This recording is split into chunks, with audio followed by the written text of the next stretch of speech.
Finally আবারও ফিরে এলাম ঘোষবাড়িতে। অনেকদিন পর আবারও এক নতুন জায়গায় পা রাখলাম। আর এসেই দেখলাম সেটা বলার মতো না, দেখার মতো। আমার সামনে দাঁড়িয়ে আছে প্রাচীনকালের এক বিশাল পিরামিড। একেবারেই মিশরের একটা প্রাচীন পিরামিড। আর আমি ধীরে ধীরে এগিয়ে যাচ্ছি তার দিকেই।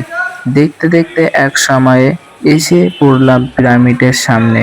হাত দিয়ে ছুঁয়ে দেখলাম একদম পাথরের মতো শক্ত, চারিপাশ জুড়ে যেন এক রহস্য ঘনিয়ে আছে।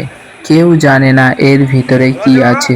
হয়তো আছে গোপন সম্পদ, হয়তো প্রাচীন যুগের টাকা পয়সা বা সোনাদানা, বা হতে পারে আদিম যুগের কোনো রহস্য প্রাণী যারা আজও বেঁচে আছে এই অন্ধকার বন্ধ জায়গার ভিতরে। আর আমি কিন্তু থেমে থাকবো না। আমার আমি দাদু গো। ঠিকই ঢুকে যাচ্ছি সেই সেই রহস্যময় পিরামিডের ভিতরে। আর আর তোমরা থেকো আমার সাথে। সামনে আসছে এমন কিছু যা হয়তো তোমাদের কল্পনাতেও আসেনি। তো চলো একসাথে বের করে বেশ। আনি এক পিরামিডের সব গোপন রহস্য। আর আপনারা দেখতে থাকো, আমার সঙ্গে থাকো, কেউ ভিডিওটি স্কিপ করবে না।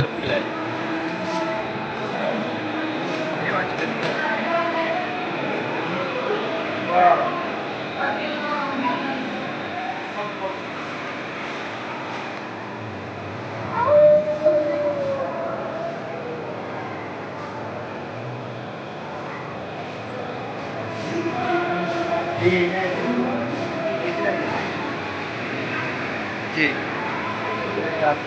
বেশ।